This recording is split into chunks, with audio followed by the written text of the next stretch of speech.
출애굽기 34장 말씀 한번 화면에 띄워주세요. 한번 좀 살펴보기 원합니다. 여호와라 여호와라, 자비롭고 은혜롭고 노하기를 더디하고 인자와 진실이 많은 하나님이라. 인자를 천대까지 베풀며 악과 과실과 죄를 용서하리라. 그러나 벌을 면제하지는 아니하고 아버지의 악행을 자손 3, 4대까지 보응하리라 하는 말씀입니다. 이 말씀 여러분 어떻게 생각하세요? 한번 잘 살펴보세요. 이게 이해하기 그렇게 쉬운 말씀 아닙니다. 그죠? 전반부 살펴보면 하나님은 자비롭고 은혜로우신 하나님이시고 노하기는 더디하시고 인자와 진실이 많으셔서 천대까지 하나님의 사랑을 베풀고 악과 과실과 죄를 용서하신 하나님이다, 이렇게 말씀하고 계세요. 근데 그 말이 끝나자마자 어떻게 보면 논리적으로 정반대가 되는 또 말씀을 하세요. 그러나 벌을 면제하지는 아니하고 아버지의 악행을 자손 3, 4대까지 보응하리라, 이렇게 말씀하세요. 어느 하나님이 맞는 거죠? 용서와 인자의 하나님이 맞는 건가요? 아니면 보응하시는 의의 하나님이 옳은 건가요? 이거를요, 좀 더 이렇게 신학적으로 얘기하면 이렇게 얘기할 수 있어요. 우리 하나님과 하나님 언약 백성의 관계의 관점에서 볼 때 하나님은 하나님의 백성을 무조건적인 사랑으로 사랑하시고 계시는가, 아니면 하나님과 우리의 관계는 조건적인가, 무슨 말씀이냐면 순종을 전제로 하는가예요. 여러분 어느 게 맞는 거죠? 이 말씀은 우리 하나님께서 직접 모세에게 하신 말씀이에요. 언제 하셨을까? 출애굽기 34장에 있는 거 보니까 대충 언젠가 짐작하시죠? 출애굽한 백성이 한 달 반 만에 시내산에 도착하게 됩니다. 그리고 하나님께서 모세를 산 위로 부르세요. 왜냐하면 하나님의 백성이 지켜야 할 십계명, 율법, 예배법들을 가르쳐 주시기 위해서 하나님께서 부르시는 거예요. 40일 동안 모세가 백성을 떠나 있는데 이 연약한 백성들, 아직 하나님에 대해서 충분히 알지 못하죠. 한 달 반 동안 광야에서 잠깐 훈련받은 이 백성이 모세가 없어지니까 두려움 속에서 애굽에서 하던 짓을 다시 광야에서 반복합니다. 보이던 신 하나 만드는 거예요. 금 다 모아가지고선 금송아지 만들고, 이게 우리 하나님 하자, 그렇게 결정을 하고 그 앞에서 종교적 무희를 즐기게 됩니다. 이걸 보고 우리 하나님께서 진노하세요. 그래가지고 이스라엘을 그냥 치시려고 하는데 그 마음을, 그 섭섭한 상한 마음을 모세가 이렇게 위로해드려요. 하나님 만약에 이 백성을 여기서 다 절단하시면 이방 사람들이 뭐라 그러겠습니까? 하나님께서 자기 백성을 애굽에서 탈출해 내시게 하셔서 광야에서 다 죽여버렸다고 하지 않겠습니까? 하나님 명성을 생각해서라도 참으셔야 됩니다. 상한 마음을 이렇게 위로해드려요. 그래서 우리 하나님께서 마음을 좀 이렇게 누그러뜨시는 중에 다시 돌비에 십계명을 새겨서 모세에게 주시면서 하신 말씀이에요. 여호와라 여호와라, 자비롭고 은혜롭고 노하기를 더디하고 인자와 진실이 많은 하나님이라. 인자를 천대까지 베풀며 악과 과실과 죄를 용서하리라. 그러나 벌을 면제하진 아니하고 아버지의 악행을 자손 3, 4대까지 보응하리라. 하나님께서 자기 소개의 관점에서 말씀하신 거거든요. 근데 실질적으로요, 이스라엘의 역사, 이스라엘 그 하나님과 이제 언약 백성으로 살아가는데 실질적으로 이 말씀대로 그 역사 속에서 이스라엘 백성이 살아가는 흔적은 얼마든지 발견할 수가 있는 거예요. 하나님께서 이스라엘 백성들을 버리지 않고 품고 데려가세요. 그러는 중에 이들이 범한 죄에 대해서 하나님께서 보응하시는 역사예요. 이스라엘 역사 다 살펴볼 수 없으니까 우리 기억 속에서 아마 가장 이런 말씀 앞에서 생각나는 신앙의 선배가 하나 있을 거예요. 다윗 생각해 볼까요? 하나님의 사람이죠. 정말 올바르게 예배자로 살아가던 중에 하루 저녁 오후 육체의 정욕을 이기지 못하고 결혼한 어떤 여인과 간음죄를 범하게 됩니다. 그리고 그 죄를 은닉하게 하기 위해서 살인죄를 또 겸해서 범하게 돼요. 그의 관점에서는 충신이었고 가늠한 밧세바의 남편 되는 우리아를 전략적으로 죽입니다.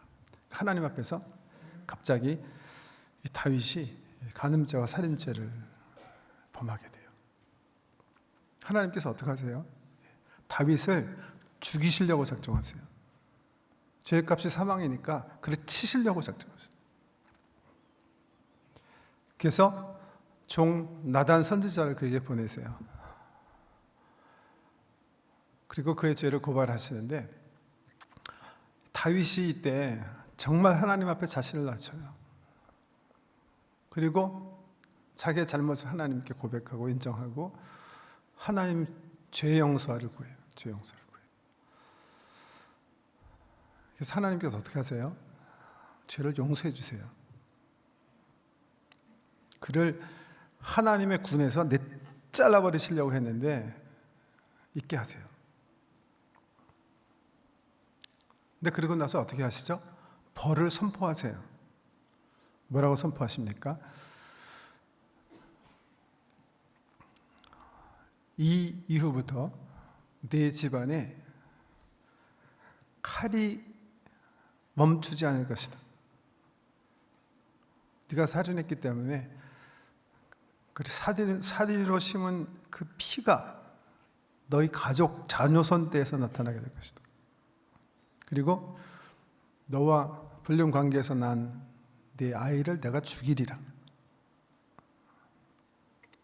그리고 너는 비밀리에 간음을 행했지만 내가 너의 치부를 백주의 세상에 드러나게 할 것이다. 그 나단을 통해서 벌을 선포하세요.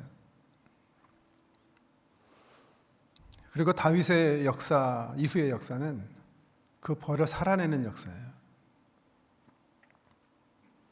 하나님께서 다윗 집안의 아픔을 허락하시는데요. 맏아들 암논이 배다른 이복 동생 다말에게 연정을 품고 간음하죠. 이 사실을 친오빠 되는 압살롬이 알게 되고 압살롬이 분을 이기지 못하고 형 암논을 쳐 죽여요. 이후부터 아비에게 생긴 섭섭한 감정을 압살롬을 키우다 결국은 이후에 아비의 왕위를 찬탈하고 아비를 왕에서 쫓아나고 스스로 왕되고 나단 선지자를 통해서 선포된 벌이 어떻게 또 실천이 되죠? 백주에 이 압살롬이 아비의 아내 왕비들을 궁궐 위에 천막 쳐놓고 함께 동침하는 아비의 수치를 일부러 드러내는 그런 일을 하고 결국은 자기 자신은 다시 죽임을 당해요. 이게 하나님의 공의예요. 이게 하나님의 정의예요. 벌을 면제하지 아니하시고 아비의 악행을 자손 3, 4대까지 보응하시리라. 하나님은 지금도 죄를 미워하세요. 그리고 죄를 그냥 묵과하지 않으세요. 공의의 하나님이시기 때문에 의로우신 하나님이시기 때문에 그 죄값을 꼭 물으시는 거예요. 그 공의의 하나님을 한시라도 잊어버리셔는 안 돼요. 하나님의 백성들. 하나님의 공의는 없으신 게 아니에요.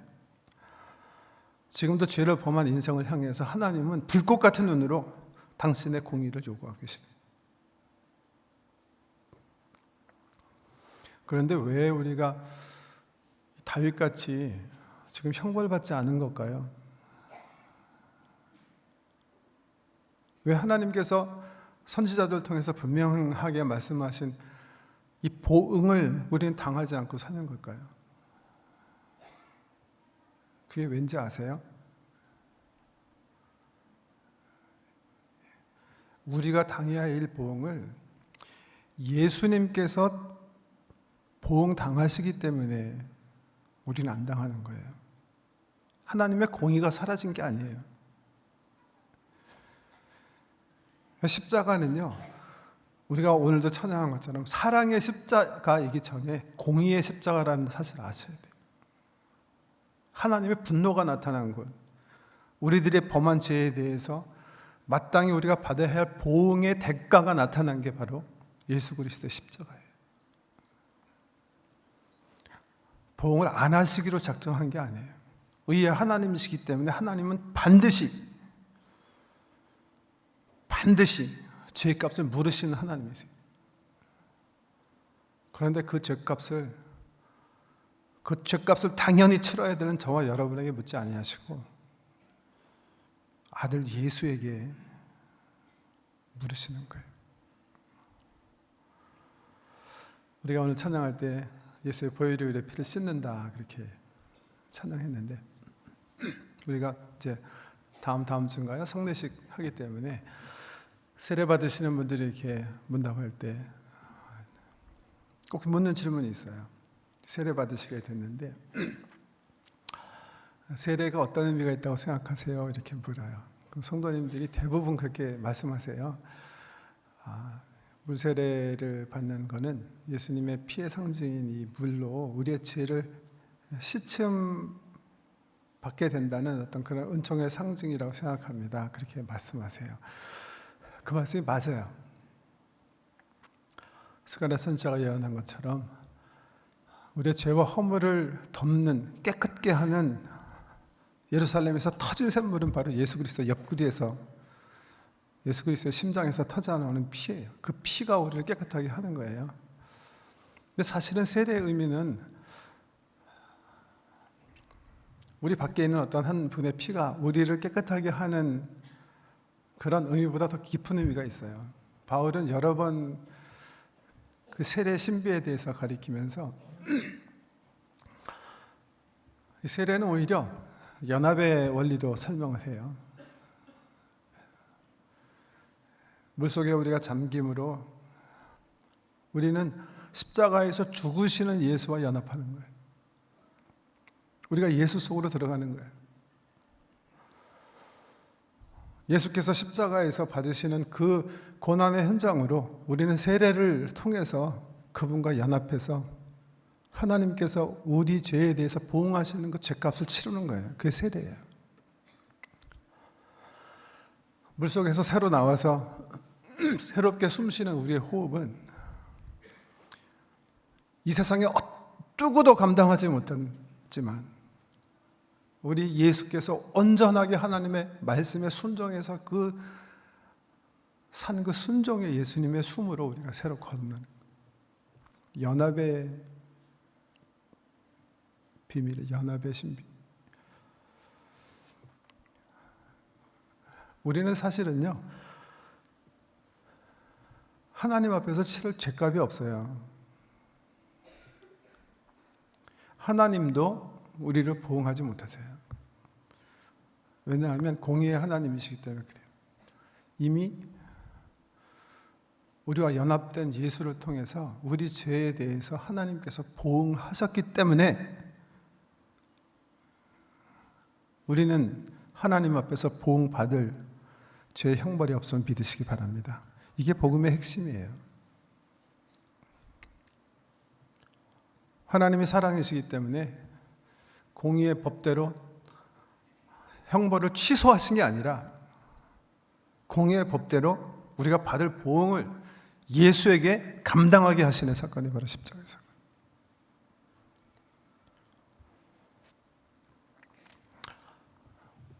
올 연초부터 우리 모든 본하나님 공동체에 속한 사람들이 어린아이부터 어른에 이르기까지 아침 첫 시간을 주님과의 사귐 속에 교제 가운데 열자. 아무리 습관이 안 된 사람도 15분은 주님 앞에 앉아 있다가 일의 현장으로, 학교의 현장으로 가자 하는 말씀을 드리는 중, 저는 지난 몇 주인지 모르겠는데요, 12월 말부터 계속 기도에 대해서 말씀드려왔어요. 오늘은 회개 기도라는 거, 죄 용서함을 사모하는 기도에 대해서 말씀을 드리려고 이렇게 서두를 길게 했습니다. 회개 기도라는 거, 이 십자가의 구속의 은총의 가운데 잘 정리되지 않으면 그것도 율법이에요. 그래서 그 설명을 좀 드리려고 서두를 꺼낸 건데요. 여러분, 내가 주님 앞에 갔는데 재범한 허물 많은 사람이기 때문에, 또 오늘도 또 범죄했기 때문에 주님 앞에 죄를 가지고 주님 앞에 나갈 수 있어요. 그래도 여러분이 정말 복음을 이해하고 하나님의 자녀가 되었다면 그 죄가 두려움이 돼서는 안 돼요. 만약에 내 회개 기도가 하나님, 내가 정말 죽을 죄를 졌습니다. 제발 죄를 용서해 주시고 지옥에 보내지 말아주세요. 만약에 그런 두려움으로 여러분이 여러분의 죄를 고백하고 있다면 아직 복음 이해하지 못하신 거예요.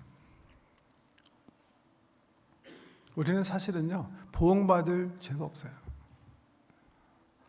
왜냐하면 십자가에서 예수가 이미 내가 받아야 할 보응을 하나님으로부터 받으셨기 때문에 하나님 우리에게 쏟아부을 보응이 없는 거예요. 그게 십자가의 은총이에요. 혹 내가 죄를 고백하기 때문에 하나님께서 나를 용서해 주실 것이다, 그렇게도 생각하지 마세요. 오늘 본문 말씀 그 다음 화면 한번 볼까요? 이거부터 좀 설명드릴까요? 좀 아까 이미 지나갔지만 이 예수를 하나님이 그의 피로써 믿음으로 말미암은 화목제물로 세우셨으니 이는 하나님께서 자기의 뭐예요? 의로움을 나타내서예요. 십자가는 사랑의 십자가이기 전에 의로움의 십자가라는 거 아셔야 돼요. 십자가에서 뭘 나타나신 거예요? 자기가 얼마나 공의의 하나님인 걸 나타내신 거예요. 그 공의가 어떻게 표현됐어요? 죄의 값으로 인류를 대신한 예수를 죽이심으로 나타나는 거예요. 이게 하나님의 공의예요. 이 공의의 하나님을 그냥 너무 빨리 패스하시면 안 돼요. 십자가는 하나님의 공의예요. 죄 범한 우리 인생에 대한 엄중한 하나님의 보응이고 복수예요.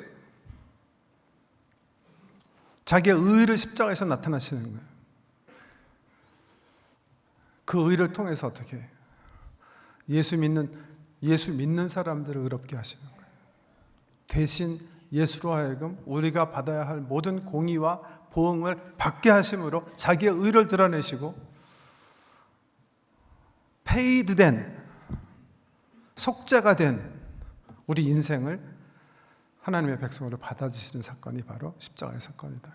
그 다음 성경 말씀 기도로 다시 돌아가서요, 보세요. 만일 우리가 우리 죄를 자백하면 그는 미쁘시고 의로우사 우리 죄를 사하여 주시며 우리 불의에서 깨끗하게 하실 것이요. 이 말씀도요, 잘못 이해하셔서 우리가 죄를 회개하면, 우리 죄를 인정하고 말로 얘기하면 용서받는 거구나 라고 생각하시면 그것 율법이에요. 하나님께서 우리의 율법적 행위 때문에 우리 죄를 용서해 주시는 게 아니에요. 이 말씀의 제일 중요한 부분은 서술부의 주어예요. 그가 미쁘시고 의로우시기 때문에 우리 죄를 사해 주시는 거예요. 그가 미쁘시고 의로우시기 때문에 우리는 그 앞에서 감히 자백할 수 있는, 우리의 죄를 고백할 수 있는, 그와의 사귐 속에서 우리의 잘못을 고백할 수 있는 은총을 누리는 것뿐이에요. 하나님의 은총은 십자가를 통해서 우리에게 주어진 것이고, 그 십자가의 은총을 수혈하는 작은 방법이 있다면 자백인 거예요. 자백이, 우리의 고백이, 우리의 율법적 기도가 우리를 죄에서 해방시키잖아요. 하나님이 자기의 의를 십자가를 통해서 드러내셨기 때문에, 그를 화목제물로 받으셨기 때문에 우리 감히 그 앞에서 용서받은 사람으로 주님과 교제의 자백 관계를 누릴 수가 있을 뿐이에요. 우리 교회가 교회 역사적으로 보면 정말 이 복음의 은총에서 멀어져서 정말 잘못했을 때도 있어요.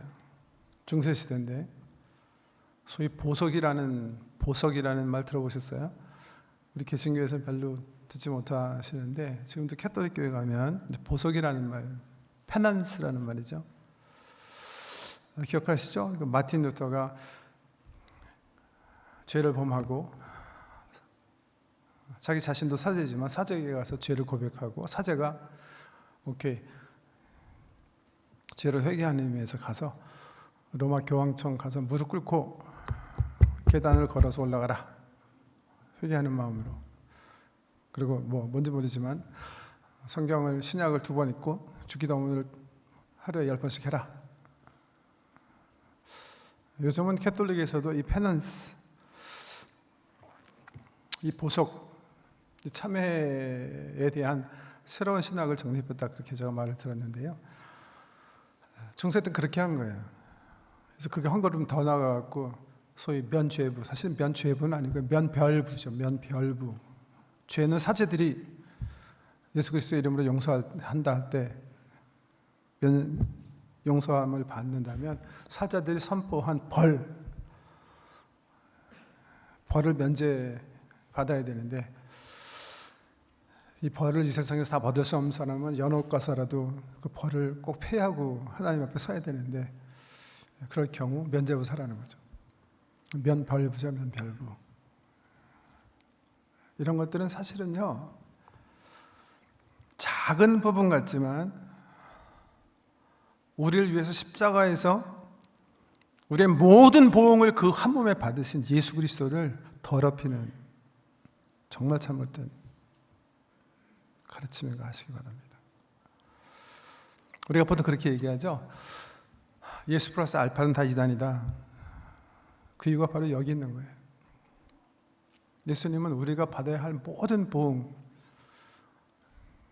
하나님의 공의의 심판을 그 몸으로 다 받아내셨기 때문에 우리는 사실 받을 게 없는 거예요. 사실은 하나님은 우리를 보호하시고 싶어도 하시지 못하세요. 왜? 공의의 하나님이시라 이미 다 받으셨기 때문에 그런 거예요. 예수 안에 우리가 갇혀 있는 게, 예수 안에 우리가 연합되어 있다는 게 얼마나 큰 은총이지. 그래서 저는요, 회개 기도도 복음의 관계 속에서 해야 된다고 생각해요. 우리는 두려움 속에서 회개하지 않아요. 하나님께서 나를 번개로 치실 것이다. 나는 이제 이번에 또 실수했어요. 가끔가다 우리 성도님들 가운데 이 고백의 문제를 너무 심각하게 생각하셔서, 목사님 혹시 제가 죽기 전에 다 내 고백 통해갖고 내 영혼을 깨끗하게 하고 죽어야 되는데 이거 며칠 사이에 막 증거를 막 회개하지 못하고 좀 어떡하나요? 그럼 나 지옥 가나요? 여러분, 우리의 가림은 우리 스스로 할 수 있는 것들이 아니에요.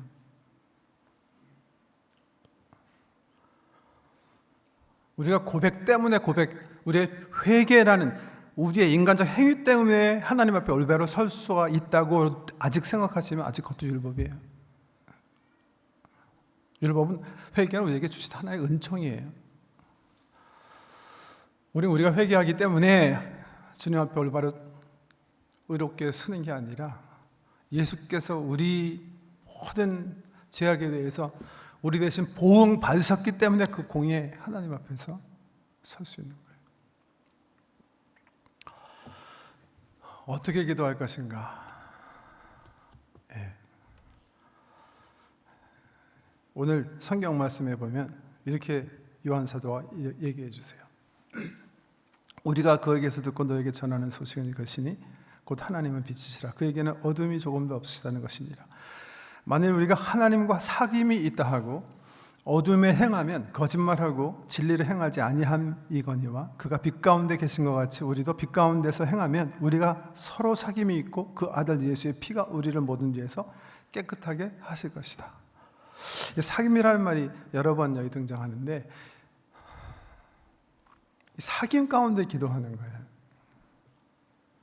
우리가 빛이신 하나님 앞에서 기도로 나아가면 그 사귐의 시간으로 우리 자신을 이렇게 빛 대신 아버지 하나님 앞에 우리가 시간을 정해서 하나님께 나가면 그 사귐 속에서 자연히 드러나는 게 있어요. 우리의 어두움이에요. 드러날 뿐만 아니라 사라지게 하는 능력이 빛에게 있는 거예요. 그러니까 빛과 교제하는 사람은 항상 자기 속에 잘못된 허물이나 그 죄를 발견할 수밖에 없어요. 그런데 그 교제 가운데 자연히 어떻게 되는 거예요? 그 어둠은 사라지게 돼 있는 거예요. 좀 구체적으로 저는 그래서요. 우리 교회에서 지향하는 아침 첫 시간 말씀 가지고 기도하는 게 정말 중요하다고 생각해요. 하나님 중심적인 기도가 되기 때문에 그런 거예요. 하나님 말씀 안에서 하나님과 사귐 속에서 나를 보는 거예요. 하나님, 주님은 나를 위해서 십자가에서 나 같은 원수를 살리기 위해서, 나를 용서해 주시기 위해서 이렇게 다 버리셨는데, 제가 저한테 조금 실수한 이 형제에 대해서 제가 섭섭한 마음을 갖고 살다니요. 우리 주님은 나를 살리시기 위해서 당신의 모든 것을 다 쏟아부어 주셨는데, 제가 제 주머니를 차고 인색하게 살 수가 있다니요. 이게 우리들의 기도예요. 이게 우리들의 회개예요. 우리는 죄의 어떤 형벌의 두려움 때문에 기도하지 않아요. 그분과의 사귐 속으로 들어가는 게 우리의 회개 기도예요. 말씀과의 교제예요. 그 속에 변화의 능력이 있는 거 아세요? 내가 죄가 두려워서, 형벌이 두려워서, 지옥 형벌이 두려워서 죄를 고백하고 사는 삶이면 그거는 내 영혼의 밖의 일이기 때문에 내 영혼을 변화시키지는 못해요. 근데 내 영혼을 변화시키는 능력이 있어요. 어디인지 아세요? 복음에 있는 거예요. 하나님의 사랑을, 나를 사랑하기 위해서 그가 베푸신 조건 없는 그 크신 사랑, 하나님께서 나에게 거저주신 자격, 이런 것들이 묵상이 되어지면 나는 나도 모르게 바울 선생께서 고린도 후서에서 말씀하신 것처럼 그 복음의 영광의 빛 때문에 그냥 변해가는 거예요. 내 속에 어둠이 그냥 사라지는 거예요. 내적인 변화가 비로소 일어나는 거예요. 신앙의 선배들의 말을 통해서 다시 한번 정리해드리고 마치겠습니다. 존 오웬 영국 청교도 학자 중에 학자인데요. 한번 묵상해 보세요. 죄 자체를 미워하게 만드는 것은 복음의 진리들, 곧 사랑으로 죽음을 택하신 예수님의 사역, 우리들을 향한 무조건적인 헌신, 거기한 희생, 하나님의 가족으로 입양된 우리의 신분 등이다. 이것이 우리를 인터널하게 변화시켜 주십니다. 하나님의 사랑이 우리 영혼의 말씀을 통해서 묵상되어지면 우리는 점점 죄로부터 멀어지게 되어 있습니다. 빛이 우리를 차지하게 되어 있습니다. 빛과의 사귐 속에서 우리의 어둠은 사라지게 돼요. 외형적으로 내가 내 지옥 가면 어떡하지? 라는 두려움은 우리의 삶을 변화시키잖아요. 건줄법이에요. 그 다음 화면은 뭐죠? 켈러 목사님 쓰신 책에서 발췌한 건데요. 죄의 결과를 두려워하는 마음은 외적인 압력으로 행동을 변화시키지만 내면의 충동은 여전히 사라지지 않는다. 하지만 구원을 베푸시고 찬양받기에 합당한 분을 높이고자 하는 소망은 인간을 안팎으로 속속들이 바꿔놓는다. 여러분, 말씀드린 것처럼 제 목회자로 우리 모든 성도님들이 아침 첫 시간을 주님과 함께하는 해가 되자 하는 소망을 가지고 지난 6, 7주 동안 말씀을 드렸는데, 왜 말씀을 가지고, 성경 말씀을 가지고 주님과 교제하고 말씀 받고 그분 성경을 통해서 하나님 성령께 소개해 주시는 하나님 아는 지식 가운데 우리가 기쁨을 누리고 그 다가오시는 하나님과 교제하는 게 중요한가? 이런 것 때문에 그런 거예요. 이 은총을 누리는 거예요. 그 주님과의 말씀과의 교제는 이런 은총의 자리로 우리를 자연히 인도하는 거예요. 사귐이에요, 사귐. 이 사귐 속에 우리가 거룩한 사람이 되어져. 그래서 첫 시간 주님과 교제해야 된다 그렇게 말씀드린 거예요. 어떤 분은 일주일에 한 번씩 그냥 주일날 하는 것도 참 많이 헌신하는 건데 이것도 뭐 매일매일 또 하라 그러시나 그렇게 하시는 분이 계신데요. 제가 문득 그런 생각이 들었어요. 여러분 이교도도 생각해 보세요. 이교도. 유대인은 하루에 몇 번씩 기도하는지 아세요? 딱 시간 정해놓고 3번 기도해요. 여기 오늘 우리 김범규 선교사님 오셨는데 이슬람 사람 몇 번 기도하죠? 5번이에요. 5번. 그분 철저하게 시간 적혀. 애누리 하나 없어요, 이분들은. 어느 장소에 가 있든지 황곡 깔고 동쪽을 향해서 엎드려서 기도하는 시간 같죠? 어떻게 보면 제일 기도 안 하는 게 우리 기독교인들이에요. 저는 불교도들이 어떻게 기도하는지 모르겠는데요.